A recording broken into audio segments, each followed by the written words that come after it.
In this episode, I'll be giving my review and reaction to the 2012 movie Flight.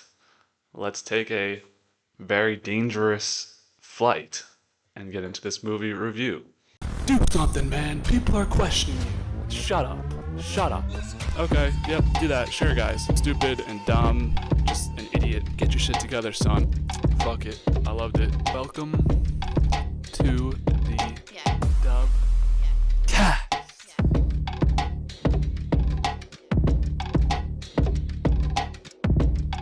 Flight was introduced to me as sort of I don't even know if I want to say a cult classic by friends.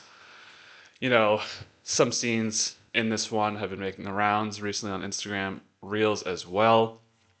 Obviously, I had watched the movie before seeing and knowing what the reference was from of the scene at the end with Denzel Washington's character at the um, testifying thing. But I was always interested in hearing about this movie because knowing the premise of a drunk who flies a plane, it's like, really, what's going on here? Like, how could you make a whole movie out of this? Turns out it's really just one flight, which we'll get into. But yeah, this movie's classified as a drama. Um, I guess that makes sense when you don't really have like a full title for a movie or a full like neo noir American, American superhero. You gotta just throw a drama tag on it.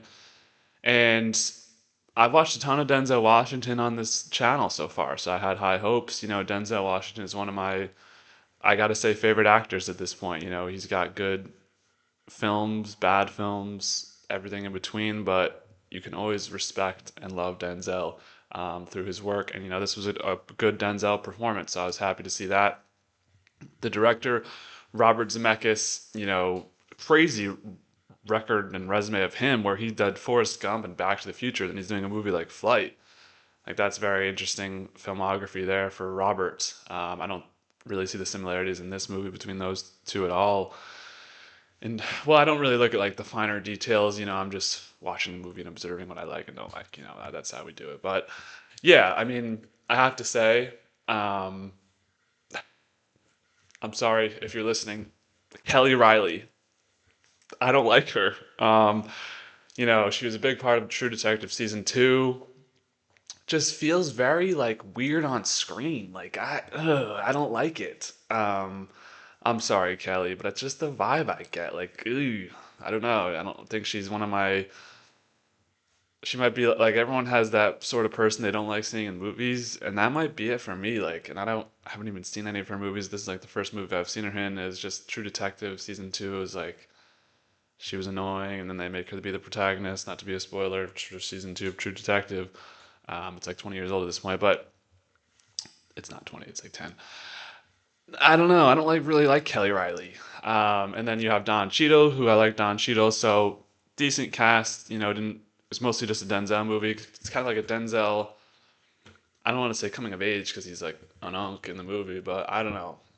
The cast was fine. Not really. I don't know.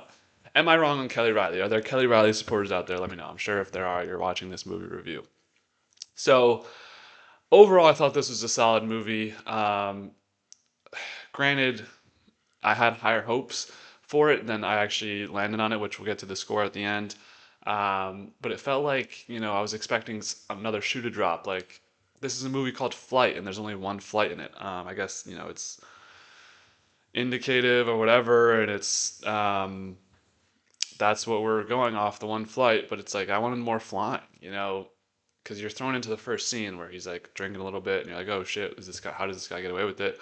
Obviously, he's been like seeming to have done this for years, but I wanted to see him try and fly this plane more often, and like, it's just the one scene, um, or the one not the one scene because the scene's extended, but like the one flight. I wanted to see more flying in this movie, and the middle and end, it's like it gets ridiculous, which um, we'll get to that part, which I still don't understand. One of the parts of the ending. So diving into my thoughts and reactions. right at the intro, I always love to talk about the intro of the movie. I think the first thing we see is Denzel's character just immediately swig a beer when you wake up. Now, in my opinion, that's when you know you're cooked. That's really like when you learned about alcoholism and dare and everything like that in school. The people who have had to drink alcohol and you wake up to like steady out or whatever, you're fucked. Like I've never had to do that. And when I drink and then I wake up the next morning, the thought of drinking alcohol disgusts me. Like why would I don't drink before noon unless it's like a, crazy college game or something that I need to go to pregame, but I don't like doing that. And that's how you know off the bat this guy's a dead alcoholic.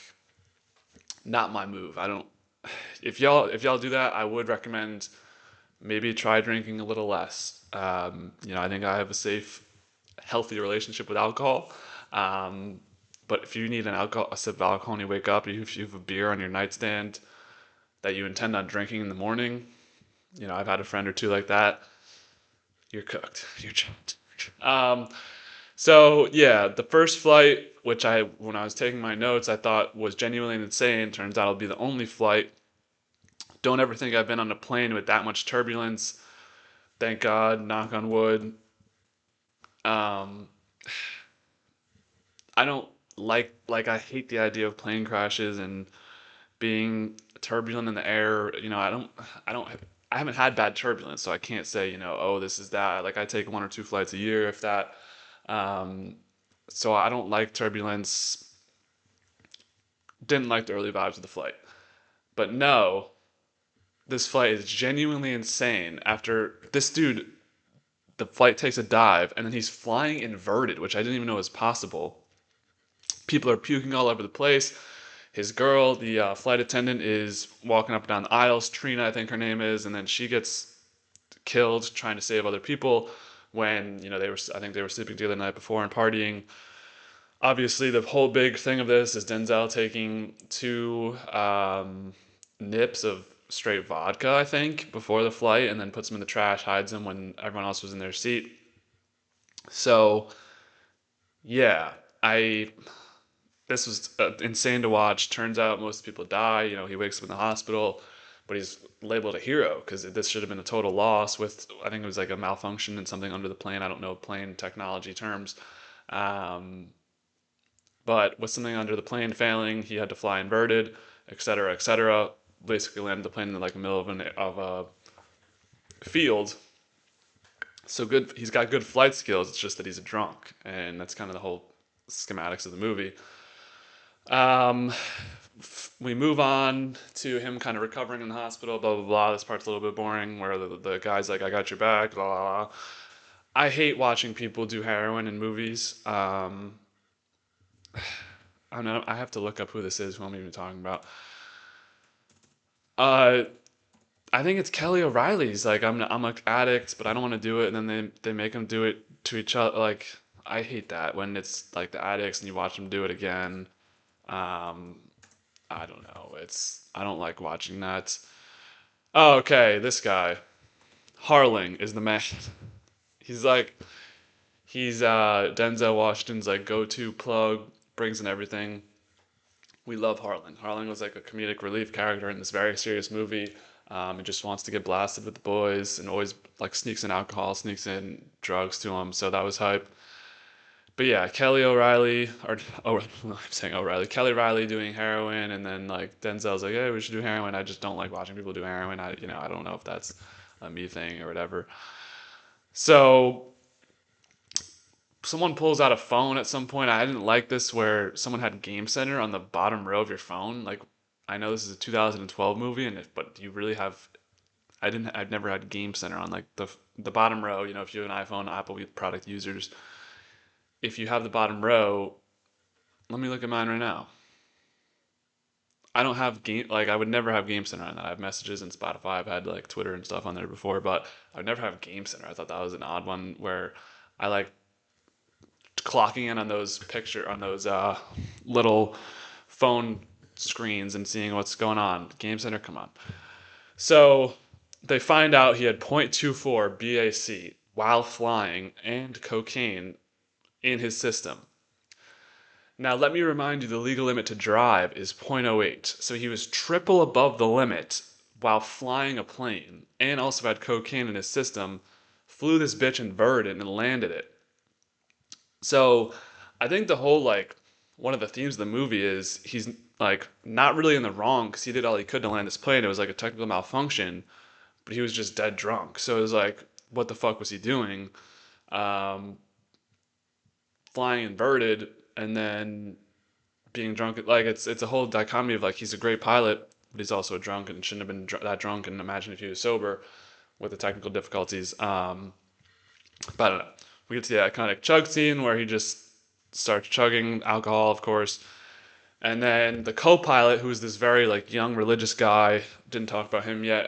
He's like very moral, very ethical, kind of that like is using religion to push off the use or the mishappenings of Denzel Washington's character, where he could have been the one to be like, "Yo, you were fucking drinking and being an idiot. You were asleep." But by the way, no one even mentions that Denzel was asleep till the shit started hitting the wire. Um, so when Whip like visits him, the co-pilot's like, "Nah, you're good, bro." Which that should have been the moment to be like, "Yo, you fucked up, bro." And like obviously Whip feels like a little bit guilty throughout the whole entire duration or the whole duration of the movie. But I thought the co-pilot should have been like, "Yo," but obviously he's got religion, so who cares? And then Nicole, aka Kelly Riley, makes a good decision for herself. No more drugs. I can't be around you. You're an addict. I gotta go. But then he crashes out, which was an L by him. You have to be self-aware at this point. You were at a .24 BAC while driving a fucking plane, while flying a plane, and you're everywhere you go. You need alcohol. He like goes to his parents' house to hide out, and he's got like hidden alcohol spots.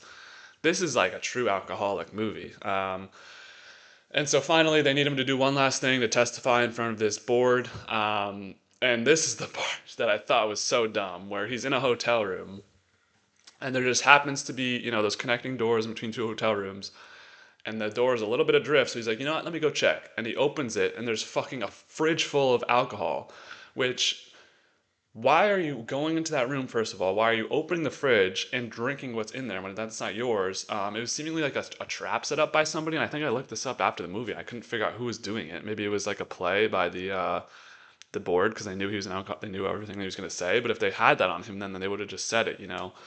So he fucking drinks all of it, which is crazy because he was just going sober and like finally cleaned his act. And his boy Don Cheadle and Harling were all trying to help him and stuff. And then he goes again, which is that's the sad part of this movie. Is like this is also an addict movie, and I don't like seeing addiction. It's a tough thing to deal with for a lot of people. So to see him just give in to his alcohol, I don't know, it was sad. And then they have to like revive him the next morning in order to testify, and then it all sorts of hits him when he's sitting there in front of sitting in front of the board, which is the new clip making its way around the internet right now, and he testifies in front of the board, and he just admits, it wasn't Trina because he did care for this girl. They were obviously sleeping together, so to blame it all on her was unfair. And he finally quits the moral bullshit, quits the ethic bullshit, or quits like trying to take the high horse when he knows he had some responsibility, admits in front of everyone. So I thought that was a good ending, at least, where he takes some responsibility at the end. And then his son, who we did see in a small scene early on when like they got into a fight because he's not allowed to go to the mother and the son's place, interviews him while he's at prison and asks him, "Who are you?" Good question, because we don't know anything about this guy other than he's that fucking alcoholic. So maybe a Flight sequel where no, he gets out of jail. No, I'm just kidding. But I thought that was a good ending to this one. So where am I at in this movie? I thought it was a decent movie.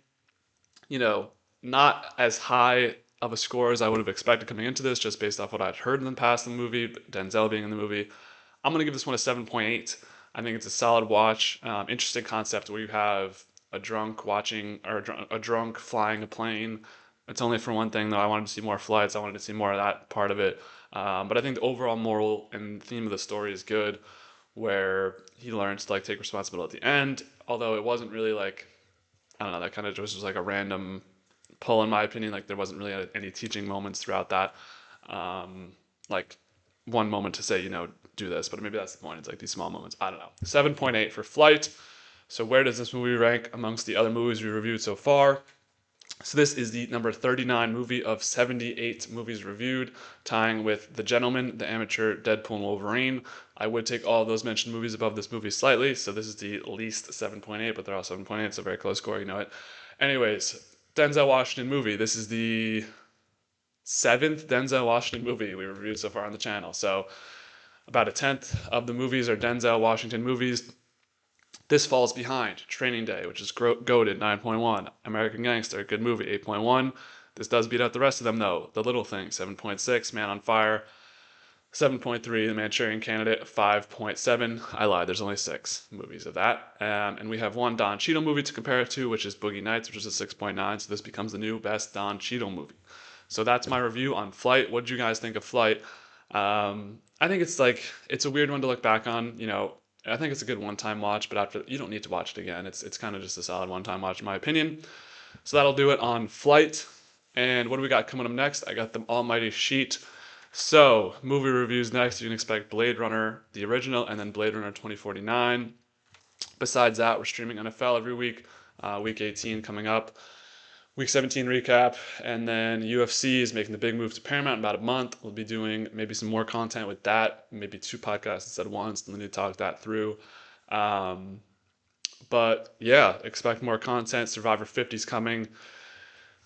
It's going to be a great year. I believe 2026, get us to 100 subscribers. I want to do some more podcasts also with people just talking about random shit. So expect podcasts to fill your feed in all of 2026. So I'll leave you out with that. As always, be easy, y'all.